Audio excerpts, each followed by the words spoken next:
Welcome to the Action Network podcast. I am your host, Evan Abrams, and I am joined, as always, by the one, the only Brandon Anderson for some best bets for this divisional round. We'll get to some best bets shortly, but Brandon, first, what's up, man? How are you? I'm good, man. We had a lot of fun watching a glorious stretch of football. For my money, even though we had the 5 day stretch, this 3 days coming up, now that we got the Ohio State Notre Dame on the back end, and That's these fair. matchups, we know, I know it's hindsight 2020. We got a lot of blowouts last weekend. We warned of that. We knew that we get a lot of blowouts on wild card. I think divisional round, we have the final 8 teams now. These matchups are so good to dig into. Just even last weekend, you kind of can tell, I don't probably have to watch Buffalo, Denver all too closely. You can kind of set your schedule. We're watching all these games, baby. This is good football. Gonna be a good weekend ahead and a lot of bets here. Historically, this is the weekend that we get the good games. So, Yeah. this is kind of what we wait for all year. I know everyone was watching those games last weekend being like, oh, I hope Buffalo and Baltimore don't blow this. Just looking ahead literally to this game. So, all right. But we're going to start first with some trends and just some topics around the NFL before we're going to go game by game here with Brandon's bets. But right now, let's just start. We're going to start with Mike Vrabel going to the Patriots. So, off the bat, obviously Mayo out, Vrabel in. Well, what's your thoughts? I have a few notes here on what I think Vrabel will bring to New England, but I'm just curious. Your thoughts off the bat. I don't love it. It feels rushed to me. Okay. It feels like the Patriots rushed into Gerard Mayo last year as the Belichick replacement, and it feels like they're doing more of the same. When I would rather, you can't replace the legend. There's no Belichick left. The Patriot way is a thing of the past. I think I'd be excited, genuinely, about Drake May, who I think is maybe a top 10 potential quarterback going into next year with something new, something fresh. And instead, it feels like just a little more of the same. It felt rushed the way that they immediately made the decision. Like, okay, were those other interviews really interviews, or were you just going to hire Vrabel all the way along? I get it. I get the culture aspect. I get the toughness aspect. Very Dan Campbell sort of feel higher to it. I don't love Mike Vrabel as the head coach, honestly, either. I thought in game, a thing that head coaches are especially important at, those decisions on when to be aggressive, when to punt on fourth down and go for it. A couple of Vrabel decisions stick out positively, but he made a lot of very conservative in-game decisions. I don't love that. And also, a main thing for me that I think is underrated skill for head coaches, you got to hire the right coordinators. And I don't love the coordinators that he has hired in the past. Defensively, it's not gone well. Offensively, chooses very conservative run first type offense guys. Also, again, don't love that for Drake May. You got a quarterback that I think can, grip it and rip it a little bit. So I think he's going to get a good grade because everybody knows Mike Vrabel. He's going to be a guy that all the ATS trends are telling you to bet on as the underdog because that all worked out well. And we probably will. But as a hire for the team, it leaves me a little cold.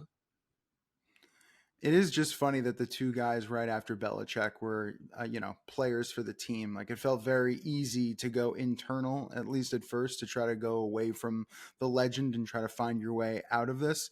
I did look up some stats. Now, the thing at the end here, after I give you just some raw numbers, is my question mark, which is the in-game stuff. Like I felt like when he was with Tennessee, all the raw data was good at certain points for his teams. But the in-game adjustments or the, decide to go for it or not go for it on fourth down. There was just certain things that I, didn't love at points. But Tennessee caused opposing teams to commit the most penalties in the NFL and third most yards in his 6 years there, which is always a good thing. It's a disciplined team. His defense had the seventh most pressures on the 20th most blitzes. So, decent overall. Like, he made other quarterbacks, not make it so easy. And then his offense had the fourth fewest turnovers, which I tend to like. So in terms of just a numbers point of view, with the quarterbacks that he had there and the job he did, I think he did a decent job. You mentioned it, 56% ATS dog, 44% favorite. But none of that really matters. I think we love Drake May in a sense, so we hope that that's a positive going forward. But I think that's our assessment on Vrabel. Good there? Yeah, I think he's an excellent floor raiser for sure. But I think it was interesting That's a that good word for it. the Steelers go out and lose with Mike Tomlin, and everyone's all upset about it. And the next morning, the Patriots hire Mike Vrabel, and it feels like a very similar sort of hire And I guess just like when you have Drake May in a fresh start, I want the ceiling. I want to go for Ben Johnson. I want to go for something big. And I think Mike Vrabel certainly is a good hire. Like he is going to get you to outperform expectations. That is a good thing. But is it a good thing? And is it enough of a good thing? Because look how happy our Steelers fans outperforming by a win or two and then getting crushed in the playoffs every year. I don't think that's what you want with the fresh start here. So I don't know. We'll see how it goes. Yeah, you thought about barely going over expectations, and we literally both thought about the Steelers at the same time. Okay, next one here: Cowboys dump McCarthy, and then the question is for what? I'll let you kind of ride first here, since the Cowboys don't have their guy yet. But I have a few notes on McCarthy we could talk about, and then we can kind of move on. Yeah, I mean, look, we've talked about this a few times throughout the year. I think this was a little too late to move on from McCarthy, so certainly better late than never. I mean, this what are we doing with the like? We don't allow him to interview with Chicago, and then a week later we move on from him anyway. Like that whole thing is just a mess. Jerry Jones being Jerry Jones, they got to find a way to be in the conversation. We're not in the playoffs, so that's about the way they did it. This was a lame duck season, I think, for McCarthy.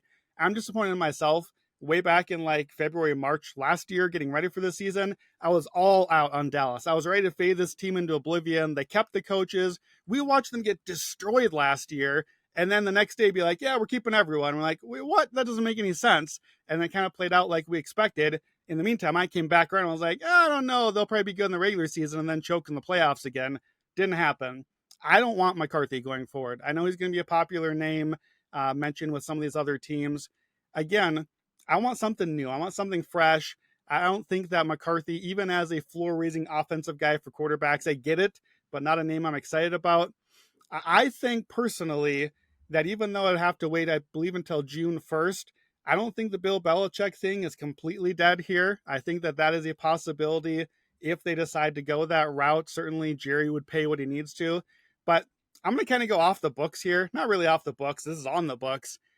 I'm here for the Dion thing. Bring the chaos. Dion coaching Dallas is just fun. It's just entertaining. The Cowboys are America's team in the sense of we all have to pay attention and talk about them. Like they're the LeBron of the NFL. Whatever the Cowboys do, we're leading with it on the show. We have to because you all want to hear about it. And I want to hear about Dion. I want to talk about Dion. I want to talk about Dion doing ridiculous things as the coach. It doesn't make a lot of sense to me, but just from a content standpoint, let's go. Yeah, I mean, other than Dion, I mean, people have talked about Jason Witten, I believe, as another option. Obviously, Ben Johnson, Bill Belichick. What if Jerry gets enamored with like Cliff Kingsbury? Does that feel Ooh, insane? Like, what if Washington wins like a game or two? But I'm just trying to like kind of see a yeah. path down a road here. I mean, if Dion is a sexy aspect for him, and Cliff could be kind of similar there. But the stat I had here, which I think McCarthy's best is probably behind him, but he has 11 seasons of 10 plus covers, which feels impressive. 2 seasons of fewer than 7 covers, because he usually, from like a betting point of view, keeps his teams afloat. Uh, the thing that kind of says who he is as a coach with Rodgers and Favre, 59% against the spread, 116 and 81. All other quarterbacks, he's even 53 and 53. So it's just kind of what he's gotten along the way. Obviously, he's been with Dak, Rodgers, and Favre in his career, so it's been kind of nice at points, but interesting nonetheless. Anything else there? Yeah, I think Kellen Moore probably is the sort of more vanilla fit that is Sure. bringing him back. I haven't really loved what he's done with the Eagles this year. I'm not sure I'd love the fit there. That again to me is just I'm looking for a splash. Like I would way rather try and fail with the coach for 2 years than try again than bring in one of these kind of like retread middle of the What about road like sort of Joe guys. Brady?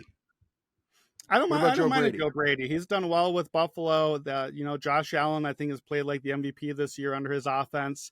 You've got like we're going to get into the coach openings now, so I guess it's a good way to transition into it. But I think personally, of the 7 coaching openings, I have Dallas number 1.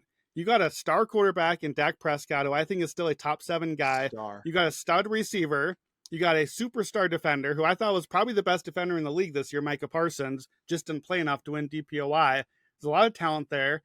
I know it's Jerry Jones. I know it's all the media circus. I think Dallas is the top job available. And so I don't want to bring in a middle of the road vanilla Mike McCarthy sort of guy, I want to go for this. Like, of all the jobs available, the right coach and the right turnaround in Dallas, that can make this a Super Bowl team this year and or for next year. So I think Dallas is the number one job. Where do you have Dallas on your head coach openings?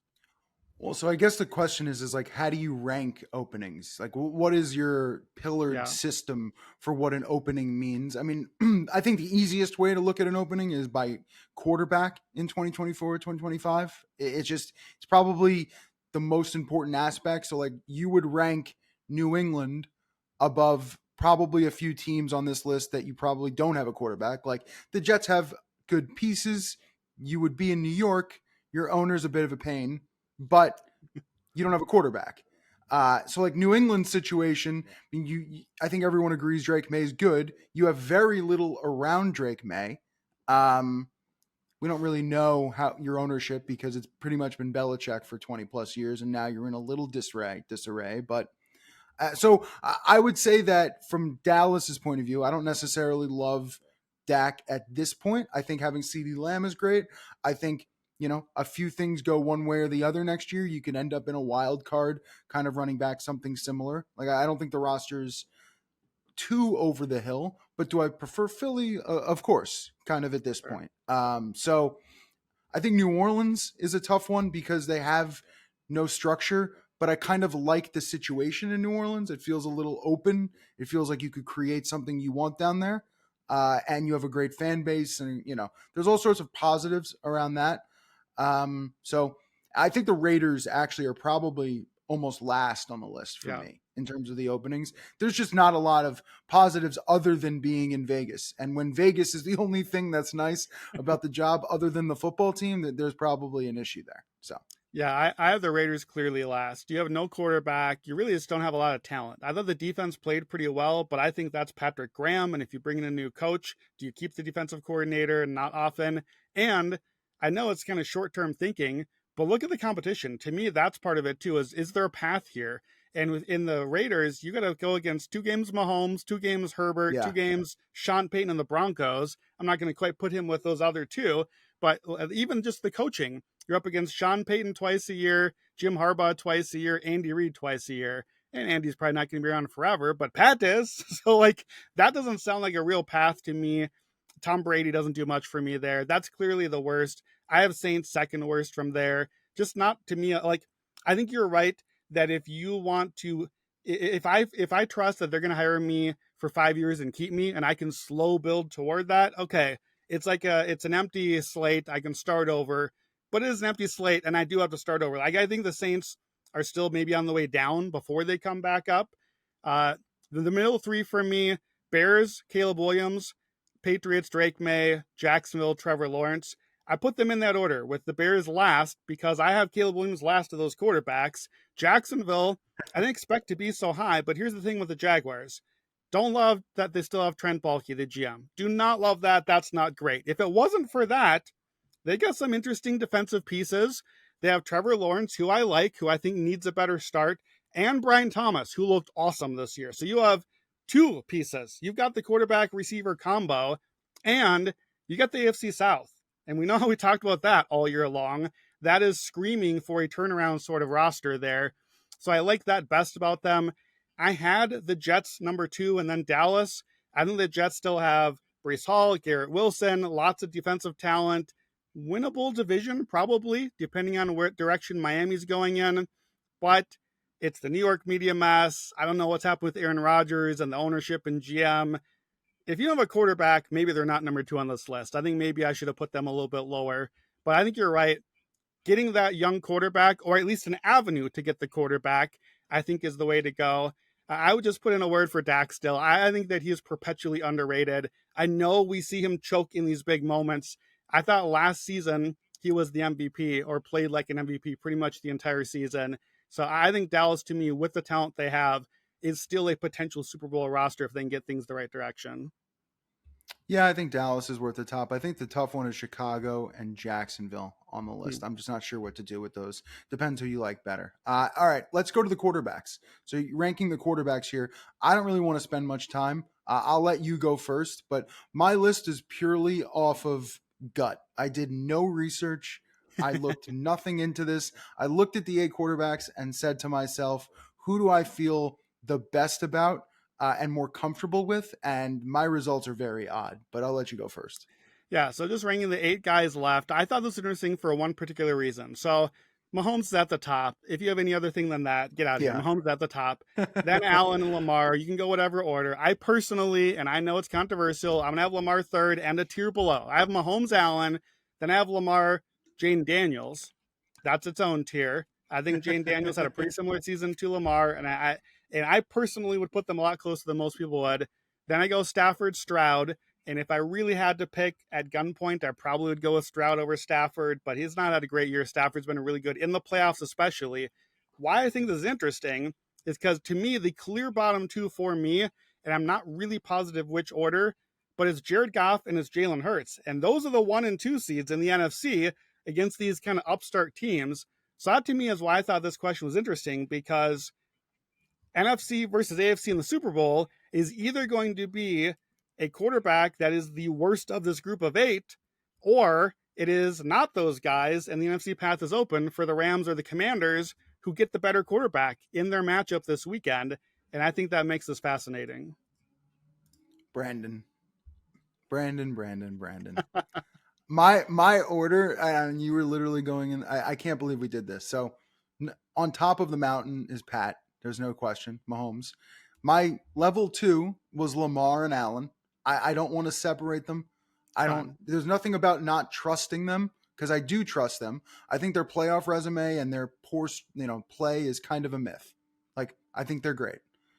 The level 3, I know his history in terms of outdoor games and what he's going to have to go through this weekend. I still put Stafford there. He's won it. He's done it. I believe he's 19-3 in it's either November or December or later with the Rams. He has been the man. Until he, blows this game for them, I still think he deserves that tier. And it's going to be weird to say that because of how I end this. But after Stafford is Jaden and Stroud, same level to me. They've both very young in their careers. Stroud's won 2 playoff games. Jaden looks like he's won 2 or 3 playoff games by the way he's playing. I think they're on the same level. I think Goff is next because I think he could make the game for Detroit, but I also think they could win without him. I also think he could throw it away. And it's the fear I kind of have with him. And I just feel like in this situation with a high total, I don't know why. I just, the rookie to me without anything to lose. And I know Goff and these next 2 guys, Goff and Hurts, have both been to the Super Bowl. Like, they've both done this. But those are the bottom 2. I feel like they both have the ability in my heart and soul to throw it away, while the other guys don't know better. And maybe that's a dumb decision because the other 2 have been to the Super Bowl. But it's weird that, I kind of let my soul do the writing here. And that's kind of where it ended up. So any thoughts there before we move on? I mean, maybe it just is very simply that we have seen Goff and Hurts lose at the highest level. Yeah, that's and probably we haven't right. seen Daniels and Stroud do it. So they almost get the benefit of the doubt in absence. We're like, oh, we can imagine them being really good. So it's similar to Dak Prescott, honestly. I think we'd put Dak instinctively, with your heart of hearts, would go into this bottom group probably because, like, well, Dak always chokes in these playoff moments. Stafford is one of these playoff moments. So yeah, he should get credit for that. That's how this goes. Like, that's legacies, that's rings culture. Like, I'm not even pointing fingers. We only have so much data. That's how we have to do this thing. To me, this whole thing has stemmed from watching the game. Like, look, I have Eagles futures. I'm in on the Eagles. We know all that. I'll be picking the Eagles again in a few minutes. Jalen Hurts really scares me. I've really lost a lot of faith in Jalen Hurts. I do my quarterback rankings going into the season each year. I think 2 years ago, coming off the Super Bowl, I talked myself into Jalen Hurts. I kept sliding him up. I'm pretty sure I had him 4th in my quarterback rankings going into that season of just the 32 opening day starters. I posted this on Twitter. I asked people to rank, where would you put him? Is he like a top 8 quarterback? Is he in that next range? Is he league average or worse? I don't think that you can make a case personally that he's better than the league average group. And I think he's below the average quarterback now. And the running value as a runner itself, not scrambling, I think is actually negative at this point. Design runs have not gone well for him outside of the tush push. And I don't trust his arm. I don't trust the way that he's navigating those decisions. So I think it's become like quietly somewhat of a problem for Philadelphia, and why I really like the team on the roster. But man, put it differently, if I put not Jared Goff, since I have him in the Hurts group, if I could put any of these other quarterbacks on the Eagles, I got the Super Bowl favorite. Like I'm picking that team to win right now. But it's Jared Hurts, Jalen Hurts, so I don't know how I feel about them.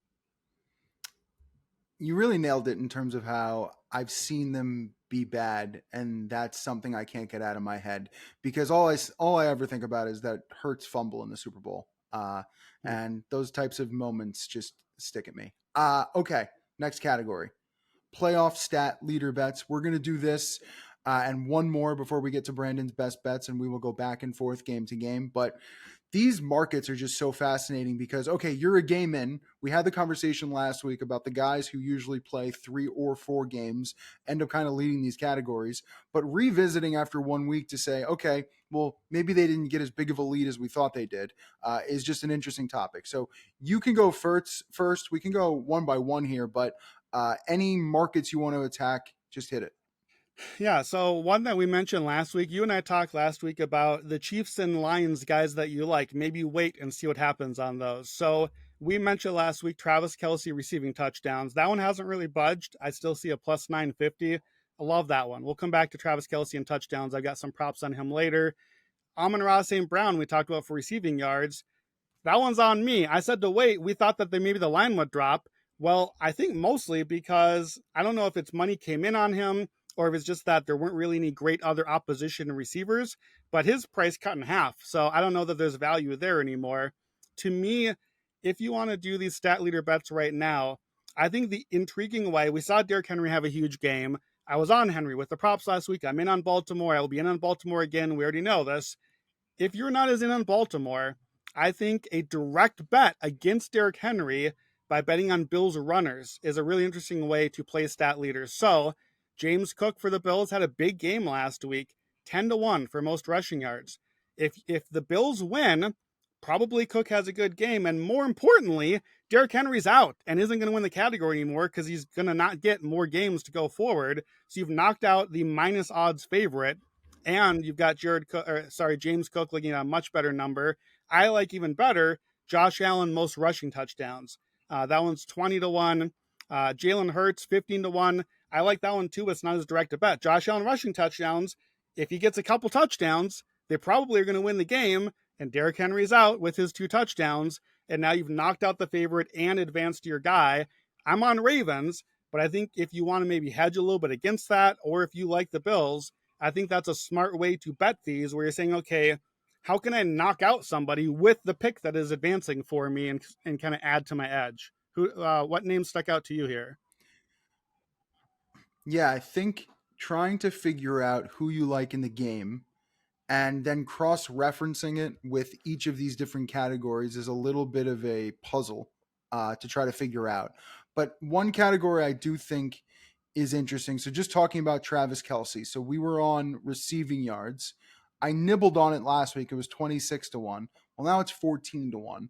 And without even playing yet, and even though the receiving category, your leader right now is Nico because Ladd's out at 197. So Nico is 122, and he's the favorite in that market. And I mean, Houston's probably done in this round, and we're going to talk about Houston again in a second because I like another one of their players, but I'm not necessarily sure he probably should be the favorite unless you like Houston to win the game.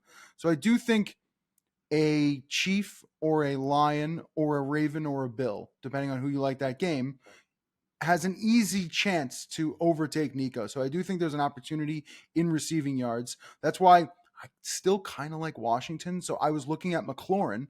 McLaurin has 89 receiving yards. So he's only 30 back of Nico. And I believe he's 15-1 to lead receiving yards. So that was one that I looked at. But we talked about this last week. Touchdowns, way more volatile. Yeah. Like I think I do want to attack the touchdown markets more. So I 100% agreed with you on Cook. He was 7-1 in touchdowns, and Hurts 12-1. Both I think are good bets based on who you like in this round. Receiving touchdowns, I wrote down Kelce. So that was one that I feel like has to be touched at the moment. My only fear with the Kelce bets that have hit in previous years, again, I said this last week, they just have way more targets than they have. And Yeah. someone like Noah Gray, who's more in the mix now than he has been, I think is going to vulture away and probably take one or two that would have gone to Kelce in a younger, more dominant season that they needed him. And they just don't need that now. One other bet I'll give you, then we can kind of toss it back to you. I bet Joe Mixon at 85 to 1 at rushing yards. Yes, I understand the whole deal in terms of them potentially losing to Kansas City.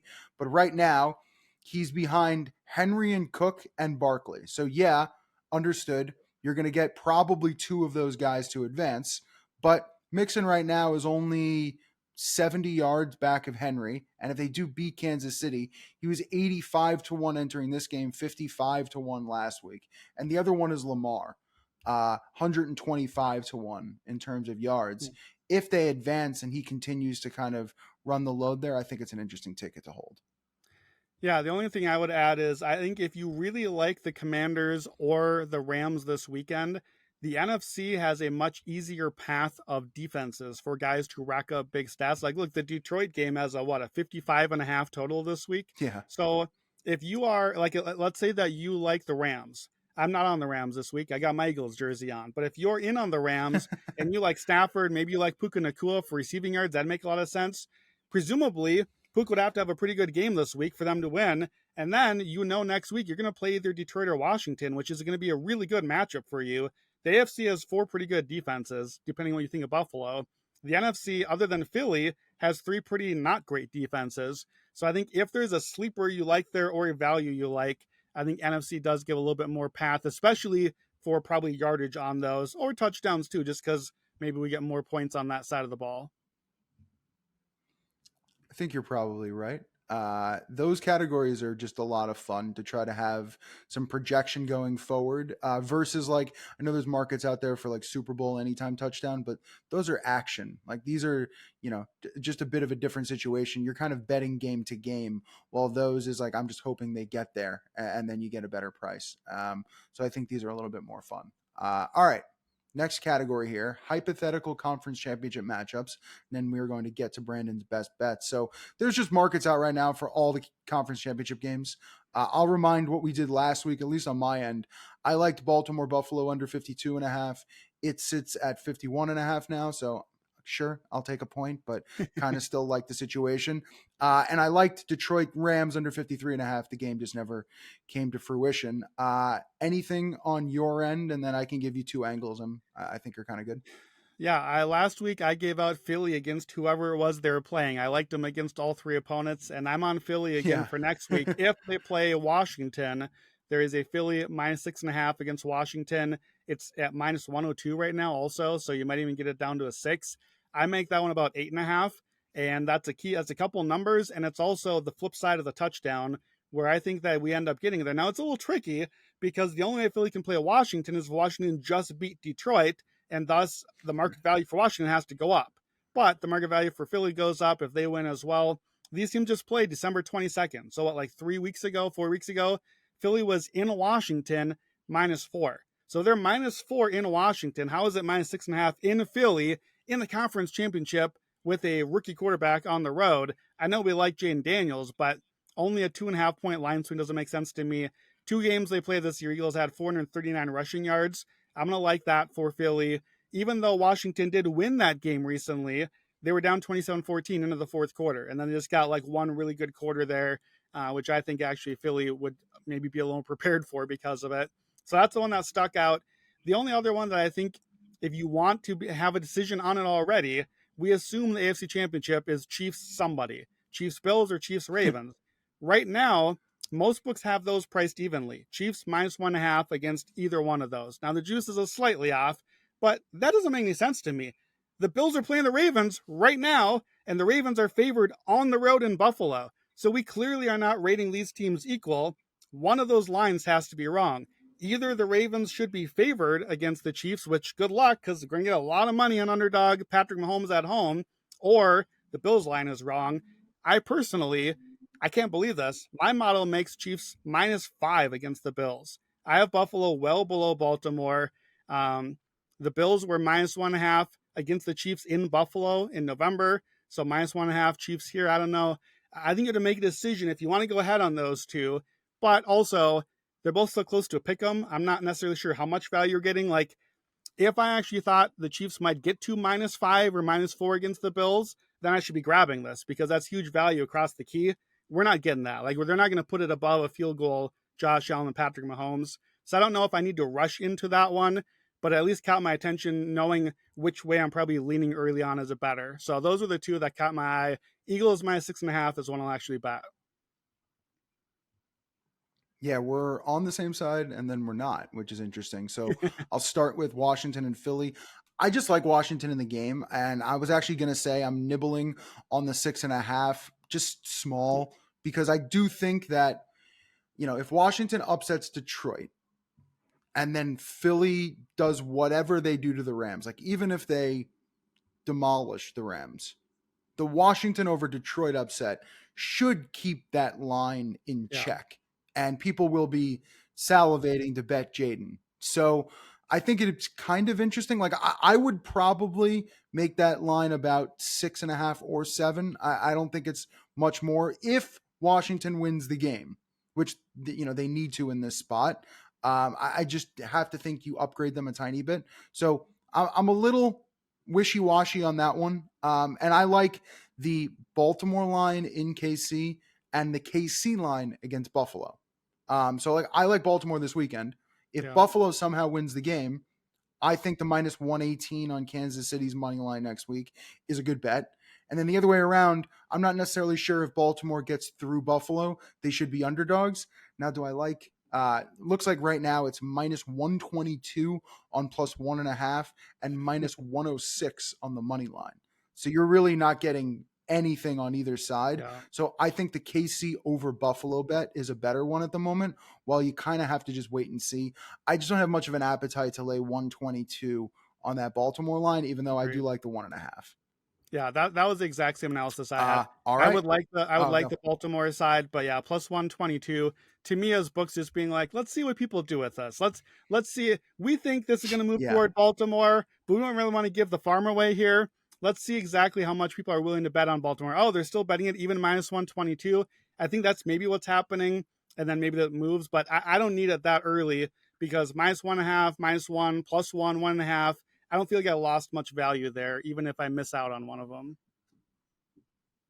I wonder if these markets are, I haven't even checked if they're open live. Because if they're open live and Lamar throws a first half, I'm going to bet the Ravens live anyway. But I wonder if these adjust at all based off of play. But all right, it's time to get into some divisional best bets.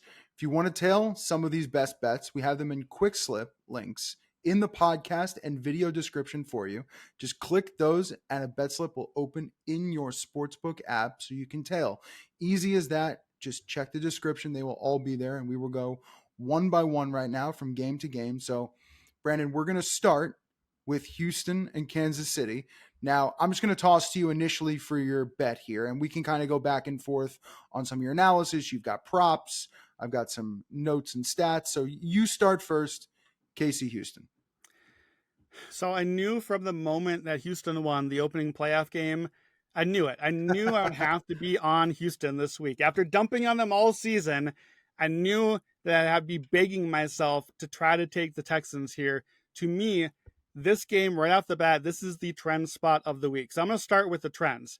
In the wild card round, you bet on the big home favorite. We did that last week. We got the Buffalo escalator. We got the Rams escalator. We should have had the Baltimore escalator. I don't know what happened with that. In the division round, you fade the home favorites. Home favorites division round, 34, 46, and 1 ATS, 42% covering the spread. Division round favorites that are 75% win rate or better. So that's a 13-4 record or better. 18-32 against the spread, 36% cover rates. Getting worse. The better you were in the season, the worse the trend is for you. Home 1 seed after the bye week in the division round, 15, 27, and 1 against the spread, 36% cover rate. If the underdog is a dog of 10 or less, 71% cover rate for the underdog in those. They've won 11 of the last 32 outright. That's against the 1 seed. That's the team that we knew all year long was the best team. 11 to 32 outright. I'll do the math for you. 16 is half. They shouldn't be winning like somewhat close to half of those games against the rested juggernaut 1 seed. In addition, some Chiefs specific trends because they lost that week 18 game, which I know they didn't try. It shouldn't matter, but here are some trends. Home division round team on a 1-game losing streak. Now, let me help you with that. You can't be on a 1-game losing streak unless you just had a bye, because you had to win last week otherwise. So the only way you can do that is if you're one of the bye teams that lost a quote meaningless game in week 18. Turns out not so meaningless. Those teams are 4-16 ATS, 20% cover rate. That fits the Chiefs here. Underdogs, those 9 or less in those games, are a perfect 13-0 in that spot. 7 out of the 13 won outright. That's more than half, won outright against a team that had a week off and maybe a second week off. And maybe that's the rust factor coming in. Here's another one. Playoff teams off a 3-score loss, 17 points or more. Again, it's either got to be the opening round or it's got to be a bye week team because you had to win otherwise. The Chiefs lost by more than 17. I know, I bet on them in that game. The Chiefs here are 6-20 ATS, teams off a 3-score loss, 23% cover rate. It's a barrage of really bad trends warning you about the Chiefs here. Here's what all the trends say. Books and bettors get way too overconfident in those rested 1 seeds. We saw them dominate all year. We add in some tax on the 1 seeds. And I think it's especially bad per the trends if the team is rusty and coming off and not a great last game. So to the matchup stuff, I do think there's reason for the Chiefs to be a little bit leery about some of the matchup stuff. We talked about this with the hot read. Houston, 2 big matchup advantages that they can exploit here. Kansas City's tackles, offensive line have been a problem all year long. Houston's best thing on the team is their edge rushers. So I think that sets up well for a possible matchup where Mahomes is getting pressured all game. When the Chiefs lose or perform poorly in the playoffs, it's almost always something to do with Mahomes getting pressured all game. The other edge is Nico Collins, the only good receiver left for Houston, but Kansas City is bottom 10 against wide receiver 1 by DVOA on the season. So that's the best stuff about Houston. I think it just happens to match up well with the Chiefs in this spot. Both defenses, I think, have the advantage here. That makes 8.5 points even more valuable. I would lean under on this game, so I think it kind of tilts that direction. The Chiefs have played a top 13 defense, DVOA, 9 games this season. They scored 21 or less over half of those games. They haven't scored 31 all season. So I think the Chiefs get to like 20, 21 points. I think Houston probably only gets like 14, 17, 20 points, but you can do the math. That's enough to cover. One other little thing, the Chiefs got their rest game, right? Well, don't forget the Texans had a rest week also. They didn't really play in week 18 either. So I think that sort of mutes the whole rest advantage. I'm not going to be playing I'm not going to be playing a Texans money line here. The trends want me to. The trends say the Texans are alive. I gave you some of the numbers for it. I think the game will be won on 3rd downs. Advantage Mahomes, advantage Chiefs defense. I'm a little leery about some of the Houston injuries. The offensive line, Azeez Al-Shaair is not practiced this week. That makes me a little scared. Texans plus 8.5. That's the pick here. But then a couple other correlated bets because this is what we've seen all season. What do the Chiefs do? They win close games. They're 11-0 in 1-score games. So give me the Texans 8.5 with the Chiefs money line. Together, that's plus 209. That bet is basically the Texans keep it within 1 score. The Chiefs win a 1-score game. That bet this year, when the Chiefs are at least a 7-point favorite, is 6-0, and we're getting a plus 209. And just a little narrative sprinkle, I like Chiefs to win by a field goal or less. So you basically go Houston plus 3.5, Chiefs money line, put it together, 6-1.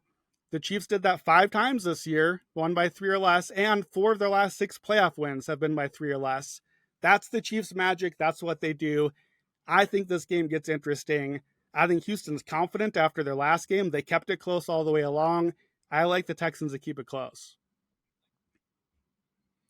I'm coining a new bet, and I'm making a name for it, and I don't necessarily think it's going to stick, but I'm calling it the accordion. And what you're doing is, and I kind of want to do it across numbers, is I want Houston at like 6.5 and 7.5 and 4.5 as well. And put it with KC's money line. I'm calling it the accordion. It's stupid. But kind of getting both sides and taking like the dungeon or taking the basement run on it and taking all those key numbers. I think it'll be a fun one because my gut is that Casey's not going to blow them out. And, even at like 17 or 20, and Casey's kind of running their gamut here, I think Houston will have an opportunity to get some touchdowns. So getting back into that game, into those zones that we would be betting, I think is a fun one. The one trend I'll give you before we move to your next one here. So the total is 41.5 at the moment in this game. And of Mahomes' 18 career playoff games, this would be his lowest total. His previous low was 43.5 against the Dolphins last year. His 69 career home starts, he's only closed below 41.5 once, and that was 40.5 in the Raiders game last year on Christmas that he lost. So interesting situation there. I'll toss to you for your prop, and then I have something to back you up there. So give us your prop, and then we can go from there. All right, so I got props on two Chiefs players. So we'll start with Xavier Worthy, the rookie receiver. I want a receptions escalator on Xavier Worthy. So if you look at his splits, first 12 weeks compared to week 13 forward since then, it's very clear to me they're just using him completely differently. His target share jumped from 14% to 21%. His targets per route jumped almost 50% as well. They're changing how they're using him. His ADOT basically cut in half. It's only down to like 6 yards. So rather than go deep, you're Tyreek Hill, we're chucking it 50 yards, that's what he was. Now, I think they're using him more like they used Rashee Rice way back in those first few games. They're building the thing out of Xavier Worthy. They're trusting him in these underneath routes. Let's get you the ball close and let you do your thing from there. Let's give you a punt return, basically. His catch rate has gone way up. In last 3 games, he's playing his most snaps of the season, over 80% every game. He's averaging more than 10 targets a game, 7 catches for 63 yards, 6, 7, and 8 catches in those games. So the Texans, top 10 most fantasy points to receivers, number 2 most touchdowns, plus 220 if you want the touchdown. I don't mind it. I want receptions, not yards, because you got the low ADOT. Now, you can always bust a long one, but I want the catches escalator. So over 4.5 catches is the baseline, minus 136. I think that's worth the play, given that he is averaging 7 catches a game this last stretch. And then here's the escalator. You can get this whole thing in the quick slip. Check the notes for it. It'll load all these for you. 6 catches plus 150, 7 catches plus 280, 8 catches plus 525, a little bit less all the way up there. And if you do want the yards, a little trick here, he's also running the ball more. This 3-game stretch with all the targets, he's also ran 8 times in that stretch for 50 yards. So if you can play rushing and receiving yards together, which some books will offer you, I like 75 plus rushing and receiving. That's plus 190. He's hit that 3 in a row. You get a little boost from the running game, and maybe just get a long one somewhere in there. So I think the rookie has become really the go-to guy in this offense. We'll see if it holds up. Maybe it's just my next guy, Travis Kelce, but I don't mind playing both these guys together. What do you think about Xavier Worthy? I love Worthy, and the stat that I looked up, which is attached to him, is since week 10, the trivia was which Chief has the most first read / design targets from Mahomes. The answer is Worthy, not Kelce. So Worthy has 44, Kelce 43, Hopkins 38, and then Noah Gray at 19, Wow. fourth on the list. So I think Gray is really sneaky, but I think Worthy is the man. Now I think Kelce come playoff time, everyone's going to assume a boost. Everyone's going to assume they're going to look to him more and more and more in these tight knit situations.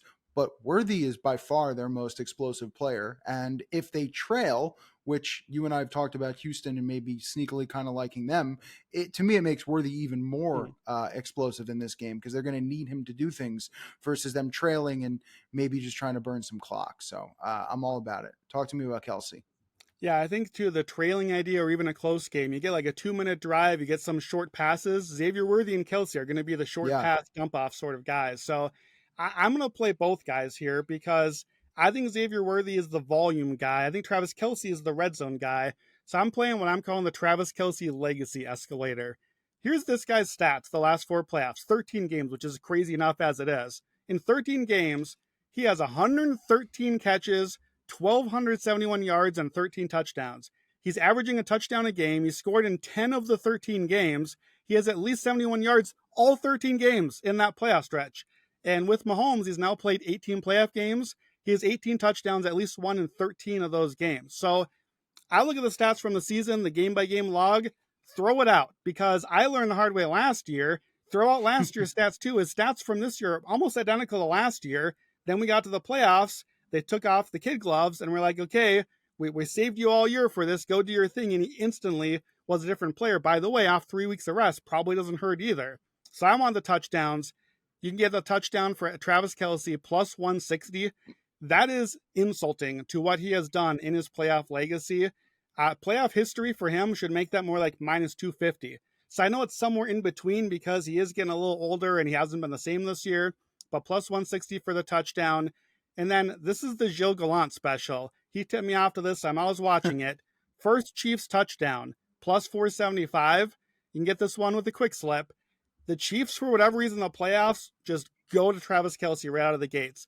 He scored the first Chiefs touchdown 5 of 7 playoff games the last 2 years. He's always the guy. Like, this is how we know that Saturday Football Love started, is Mahomes throwing it to Kelce, touchdown. Okay, good. The playoffs have begun. Divisional round is here. He's had the first touchdown in 3 of those games, if you just want the whole thing. I like this one better. First Chiefs touchdown in a win is plus 850. So I like the Chiefs to win anyway. I like the first Chiefs touchdown. That's a crazy number to me for what I think ends up becoming like, hopefully gets the first one, and then you just have a Chiefs money line with probably an early lead, plus 850. So I like that one.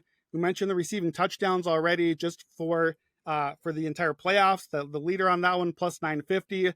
He's 4 touchdowns away right now from passing Jerry Rice for the postseason record. You can bet that. 4 touchdowns or more at 20-1. And I don't know about the yards. His yards line is 51.5. Again, he's at 71 yards in 13 straight playoff games. That's an insulting line, but I'm not positive the yards will be there. He's averaging 98 yards a game the last 4 playoffs. I don't mind if you hit that one. There is a book offering right now most receiving yards by a tight end in the playoffs. Travis Kelce is plus 350. I don't care who anybody else is. We're probably getting 2, maybe 3 games from Travis Kelce, and I'm betting on the legacy. So give me the Kelce legacy escalator. Get the touchdown, get the first Chiefs touchdown, get the most receiving yards tight ends, play the whole thing. Maybe he's just cooked at this point. Maybe he's going off making music with Taylor Swift, and that's the whole thing. He shows up every playoff game, and I'm willing to lose money betting that he keeps doing it. The sneaky thing about that tight end market is obviously Noah Gray's there, but a lot of these other teams have 2 tight ends that tend to take away from each other, likely in Andrews, Knox, and Kincaid. So, maybe there is something there where if Kelce is Kelce, there might be a tiny bit of value. The stat that I had, which just kind of tells to what he's been, is he has 5+ receptions in 14 straight playoff games. That's wow. Absolutely insane. Longest streak by any player since the merger, but 5+ receptions. So, at 5 receptions and what'd you say, 57 yards, that's still a little difficult depending on the depth of the target. So I can definitely see him 1 or 2 touchdowns, a bunch of receptions, and maybe under that yardage. So let's move on to the next game here. Washington and the Lions, Detroit. So you can break down the game, and then we can kind of go one by one there. So start with the game. So similar trends to the other one. All the same trends pretty much apply here. I got to be on the Commanders. So I'm on Commanders plus 9.5. And what I want to know is, are we sure we think what we think about these teams? Because on the season-long numbers, what we think is both offenses are really good. Detroit's is a little better. And what we think by DVOA is Detroit is a top 5 defense, Washington bottom 10. That's the big mismatch. Trust the defense that's been a little better. They're getting a little healthier. We think that's how this goes. But last 6 games down the season, Detroit was the bottom 5 defense, including number 30 pass defense before the Minnesota game for 3 games. Washington was up to 10th by DVOA defense. Now, I don't know if I trust that. However, they just played the Bucs, who were top 7 offense. They held them to 20 points. That was, I think, maybe their best defensive game of the season against a really good opponent. Detroit defense has played a top 10 offense 6 times, and over the final 6 weeks, they allowed 31 in one of those games. They allowed 34, and they allowed 48 points. They allow almost 28 points a game against top 10 offenses, which Washington is. So we got a high total here, 55.5, crazy number, clear shootout potential. I think I want the better quarterback. I think I want the quarterback that I trust in this matchup, like we talked up there at the top of the show. And I think, too, both these teams are aggressive on 4th downs. I think this game ultimately comes down to maybe 3 to 5 4th down plays. that screams volatile to me. That screams danger for Detroit. You don't want Washington and Jane Daniels on the field against a defense that's a little banged up and missing guys. You don't want the game to come down to 2, 3, 4th downs or a 2-point conversion.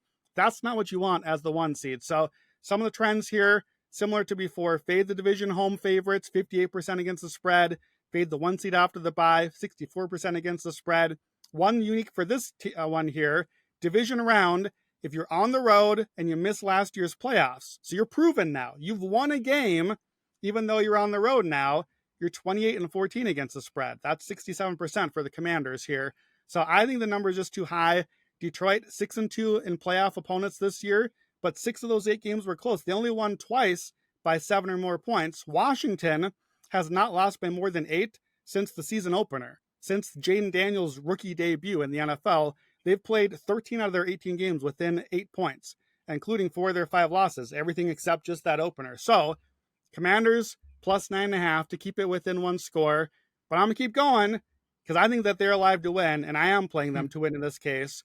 Those same trends that I just mentioned, every one of those trends says to also play the money line. Every one of them is anywhere from like a 15 to a 35% ROI, including division round underdogs of 7 to 11 points, 12-25 straight up, better than 1-3, 43% ROI on those teams. Now, look, that fits Houston too. And I'll go the other way. You have this trend in your article. Underdog winners from the wild card round do not win in this round. History is very bad to them. Since 2012, I think 1-20 straight up. So they probably don't win. They probably keep it close. But again, if we got a high scoring game, if I have the better quarterback that I like better than Jane Daniels, and if there's this 4th down volatility and can they have that magical touch to get over the line? I want Washington with a magical touch. They have 7 wins this season in the final 10 seconds, including 5 straight games right now. They stopped the Saints on a 2-point conversion with zeros on the clock. They scored a touchdown against Philly, 6 seconds left. Touchdown against Atlanta in overtime, walk-off.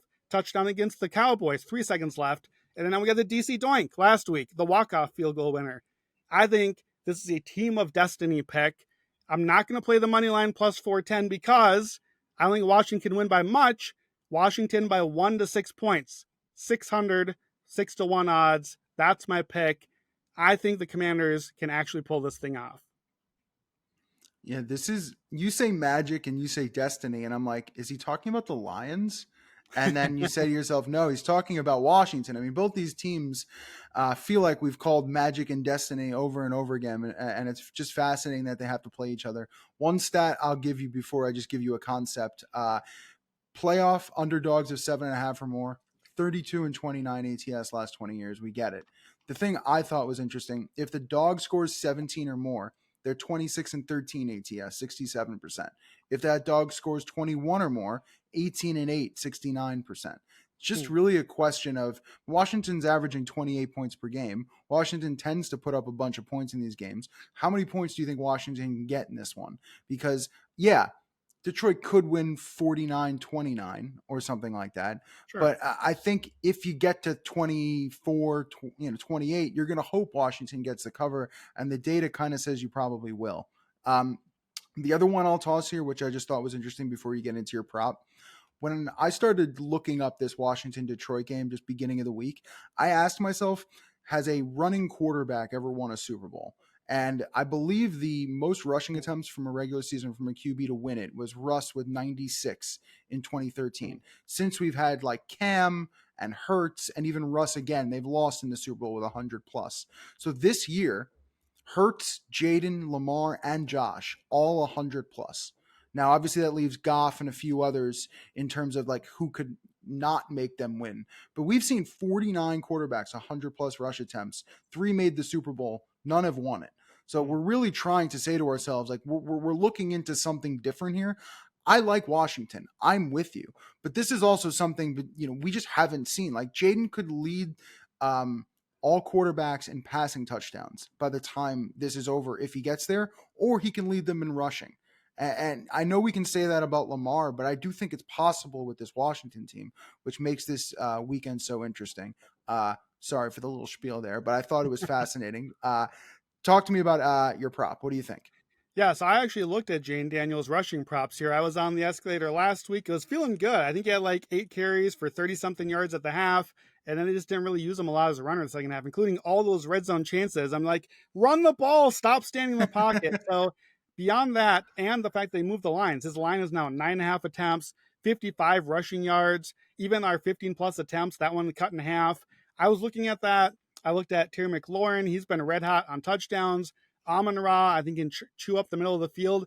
All these guys got really boosted lines because they're playing in a total with 55 and a half. So I'm going totally off here. I'm going to play Austin Ekeler, a guy that we talked about in our Sunday night podcast, because I think it's a good matchup for him. The Lions are bottom 5 by DVOA against running back receiving, top 10 most running back receiving yards, and they got worse late in the season. Why? Because all those injuries, all those linebacker injuries, 6 of their last 9 games, they had a running back get 30 yards or more against them receiving. Don't forget, remember that Buffalo game right out of the gates? Ty Johnson, catching passes, 5 catches, 114 yards. That was a targeted attack throwing to the running back. Well, who in the last 10 years of football would you rather throw the ball to at a running back than Austin Ekeler? I know he's old, but that's what you have him on the team for.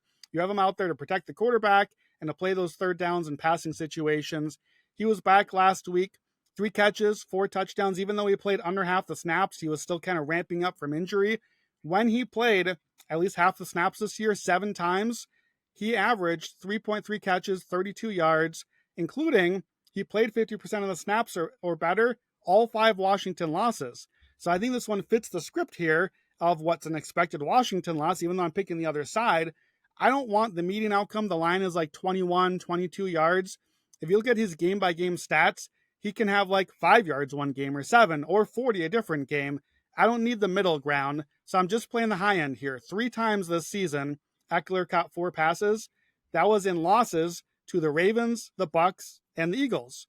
He had 47 yards or better all 3 of those games, and I think that's basically what the presumed expectation is for this game. The Lions fit those teams. So give me Austin Ekeler, 40 receiving yards is 3-1, 50 receiving yards plus 525. Both of those in the quick slip. Just a little prop here, and otherwise I'm just on Washington in this game. All we can hope is that they've learned their lesson and play Brian Robinson less and Austin Ekeler more. We just saw so much efficiency. A bunch of us were on props last week. It was frustrating as heck. Just get him on the field. All right. Rams, Eagles. Let you start. Let's go. What do you like? I mean, I got the jersey on. I think we know where I'm going with this one. Give me the Eagles. -6 on the Eagles. The only real big favorite. I trust this weekend. And I think, look, we can argue about which offense is better here, but this is about the defense, and this is a huge mismatch. Since the bye week, the Eagles are the clear, by far, number 1 defense. The Rams are still a bottom 10 defense. And I know they played really well Monday night. I thought that was more about the Vikings.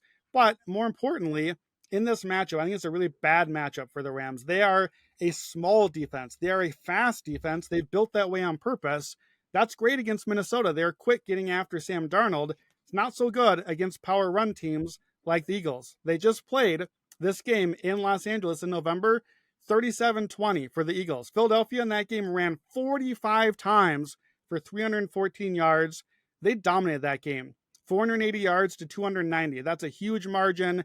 They had scoring plays of 8, 10, 10, 12, 12. They're just chewing up the clock, moving it down the field. Saquon had his biggest game of the season, 26 carries for 255 yards, 2 really long ones added to that. Here's what's interesting. Saquon in that game averaged 7.3 yards before contact. That's not just Saquon. That's the O-line. This is an O-line win to me. Dominating. You can tell, too, because they played last year without Saquon. In LA, the Eagles won 23-14. 454 yards to 249. Again, a huge margin. 38 minutes of possession. The Eagles ran 39 times in that game. Less yards, because they didn't have as good a running backs as Saquon, but the O-line dominated. They know what they are, and they do it that way. Rams defense on early downs has not been great this season, so I think the Eagles just stay ahead of the chains and keep moving things.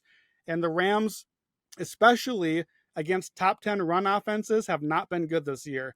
2-4 against top 10 run offense by DVOA, over 28 points a game they've allowed.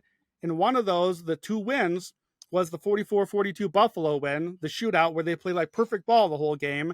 The other win was against Arizona when James Conner was out, who's the power run guy for them. so I don't even know if that one counts. If you look at those 6 games against the top run opponents, 5 of the six worst games they played defensively all season were those games against run opponents. 24 points or more allowed, all but one of those. 24 or less in all but one of the other games against not top running teams. So I think that is a pretty damning stat for the Rams here. Defensively, I like Vic Fangio kind of eliminating the deep stuff, forcing Stafford and the Rams to matriculate down the field, let Stafford make a mistake or two. Looks like maybe a snow game. That to me feels like a run heavy script as well. Look, the Eagles played the Rams 2 times in the last 2 years in LA. They won by 9 and 17. What is this line? Eagles -6 in Philly. I just think Eagles are the right pick here. Now, I can't get too confident because all the trends tell me to not trust the division home favorites. So I'm not going to go too crazy here looking for an escalator. But I do think if you like an escalator to look at Philly's team total to just rack up points, just run the ball on them all game. Since the bye week, the Eagles have 26 or more points, 8 out of 14 games. So you can just do the team total over 25.5. That's the line if you want. But they've scored 33 5 times, 37 3 times, including that Rams game. So a little bit on the Philly team total escalator. 28 points or more is plus 170. 35 or more is 5-1 odds. I won't go too crazy on this one because the trends tell me I should fear betting too much on the favorite here. But I just think this is a really bad matchup for the Rams, and I like the Eagles a lot here. Even all my fears with Jalen Hurts, I don't think they come into play here because why even let him throw the game? Just run the ball all game long. Yeah, I don't necessarily think Hurts needs to throw it a ton. I mean, historically, he's been better at home than on the road, especially in the playoffs. 3 home playoff games. He's 3-0 straight up ATS. They're covering by almost 17 points per game in those 3 home playoff games. Philly's defense also allowing only 24 total points in those 3 games. So, I mean, history's on your side. And I also like that Hurts lead the playoffs and rushing touchdowns bet. I think something like that could come alive here where Hurts scores 2 and all of a sudden maybe he's leading at the end of the round. It's like 12-1. All right. Your prop, what are you thinking? Yeah, my prop goes right along with that. I do like the Jalen Hurts touchdown here. So just give me the Hurts anytime touchdown, -115. We got that quick slip in there for you. Just a very easy, straightforward bet. You want Philadelphia rushing something here. That's what you want. But if you want Saquon, good luck. You're going to be playing 22 attempts, or his rushing line is 113.5 yards right now, which I haven't projected higher than, but that's a really high number to get to. Hurts, 10 attempts, you got to go on the over. I just think he gets a rushing touchdown. He scored against Washington earlier this year. He barely played in the other Washington game. So if you look at basically 15 games he played this year, 14 rushing touchdowns, scored a touchdown in at least in 10 of the 15. If you look back now, he's scored a touchdown on the ground 29 of his last 43 games. That's 67%. That should be -200. We're getting -115. It's just too low for me. I don't really love the escalator prices here. If you want the 3 touchdown Hurts bet, he has done that a couple of times, did it in the Super Bowl, 33-1 for 3 touchdowns. He's probably not going to do it, but I think it's a bad number. I think it's like a 3x value what it should be. And then I think better is if you like the Hurts touchdown here and you like the Eagles, like you said, you're going to get a good matchup next round. You're going to like him against either Detroit or Washington the next round. 5 rushing touchdowns in 3 games in the Super Bowl. When he made the Super Bowl, he scored 5 times. So I think you look at a Hurts future of some sort. 3 touchdowns on the ground in the playoffs is plus 650. 4 or more is 19-1. I like the 19-1 there. 15-1 for touchdown leader. Some way investing in the future for Philly, I think, is a good way. But the main bet here is just keep it simple. Jalen Hurts, get 1 on the ground, -115. Get that in the quick slot. Yeah, I don't mind that. First of all, hit the quick slip, but also kind of climb the ladder a little bit there with some different angles. All right, game of the weekend. Let's do it. Baltimore, Buffalo. Game is basically one every direction you look at from open to close. Nobody has any idea. If you have an opinion, take it here. But let's start with the game first, and then we can get into some props. Buffalo, Baltimore. So I have an opinion. I love the Ravens here. I think that this line has moved toward Baltimore being a favorite as I expected. And look, I just think the Bills have been really great offensively for the season, but the Ravens are even better. They're the only offense that's even better than the Bills. Baltimore's defense has been better. Number 2 by DVOA since week 9. The Bills can barely get off the field against Bo Nix in the last round. Baltimore's defense looking much better. They have the better run game. They're a better passing team right now.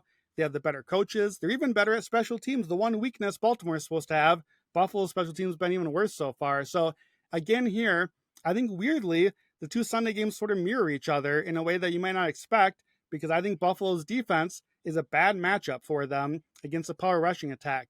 The Bills are not great covering middle of the field. Their linebackers, their safeties have not been great this year. And I think that's a bad matchup against the Ravens. The Bills, you look at run fits, the Bills prefer to run inside when they have the ball. That's where Baltimore's run D is best. Defensively, the Bills want you to run outside. That's where they're really good with their speed.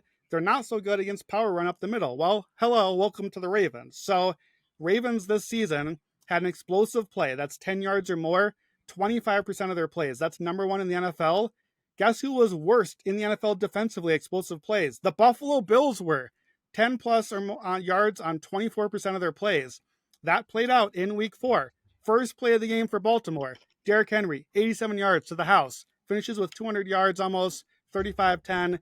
In that matchup, Baltimore had 14 plays of 10 or more yards. Buffalo had 4. That's a really good way to lose fast, is just giving up chunks of yards down the field.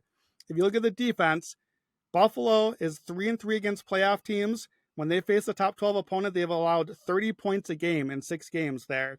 Buffalo against top running offenses, like we just did in the other game with the Rams.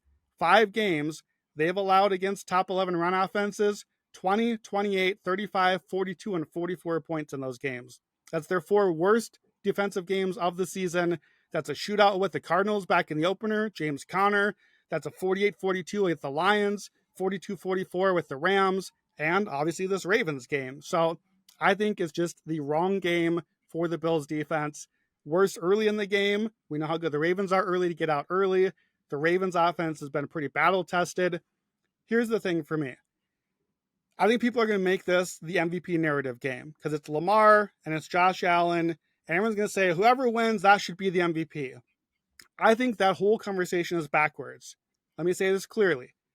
Baltimore won't win because they have the MVP. Baltimore is going to win because they don't have the MVP. The Ravens have 9 Pro Bowlers. The Bills have 2. They had 2 last year. Josh Allen is the MVP because he's so important and has to do everything for this team. The Ravens are good at all the things. They run, they pass, they defend. They have all the coaches and the special teams. Baltimore is the better team all around.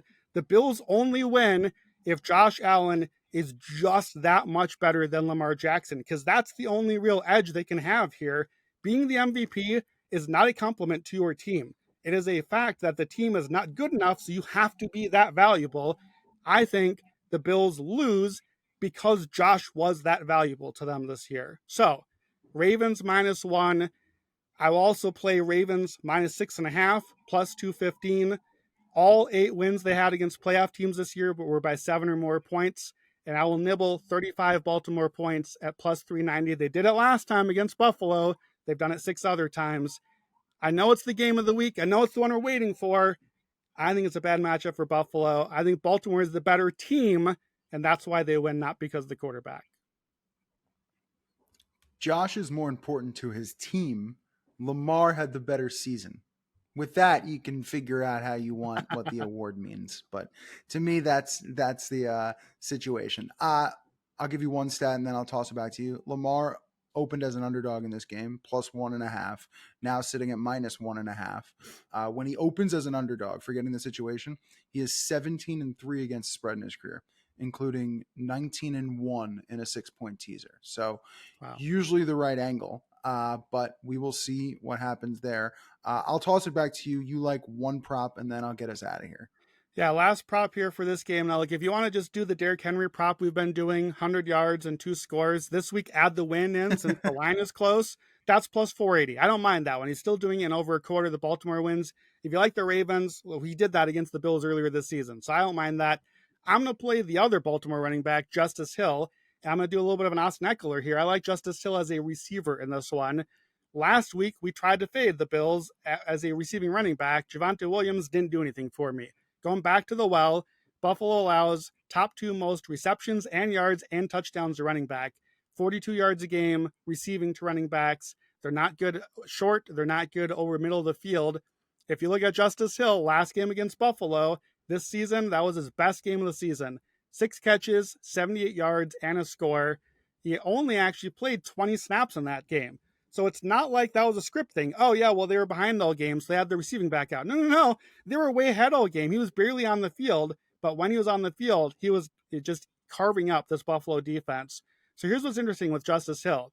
He's had 3 catches or more 8 times this season. He scored a touchdown 4 of those 8 games. So when he's getting some volume, he's kind of actually doing some damage because, yeah, Baltimore is really good. Everyone does some damage. He's averaging 42 yards a game when he gets those 3 catches. So I kind of like this also with the Baltimore play because there's a little bit of a negative Baltimore script. If the Ravens aren't as good as I think and they're behind, I like this even better here. I like it anyways, but I think it gives me a little bit of protection in case I'm wrong about Ravens. Justice Hill has had 4 catches or more 6 times. 3 of those 6 times have been in losses. So if I'm wrong about Baltimore, I could be right here even more so. So Justice Hill over 20 and a half receiving yards. That's the main bet. And I like the over 20 and a half with the touchdown is 8-1. That's one last quick slip for you on the Justice Hill prop there. Get him in. Let's get him in for 25 yards and a touchdown. Let's get the big Baltimore win to wrap the weekend. And then we'll come back here Sunday night and wrap everything up and do it again. Yeah, I like that Justice Hill prop because it also doesn't matter about the script of the game mostly. And if Yep. they're trailing and you're wrong and they come back, you end up possibly hitting both. That's why that 8-1 is pretty interesting. One stat I will give you here before we move into the end, and I thought this is just, it kind of worked towards your Ravens team total bet, but when opponents score 21 points or more against the Bills, Buffalo just 4-22. 4-22 against the spread since 2022, worst mark in the NFL. So, I mean, at that point, you could get into a shootout here, and the spread pretty much means nothing in this game. And I'm guessing a lot of those numbers are a little large in that stat, but it just tells to Buffalo's defense. So we will see how it goes. We're both on Baltimore, and we've even given you some ways to play Buffalo in this game. So that is it for the Action Network podcast.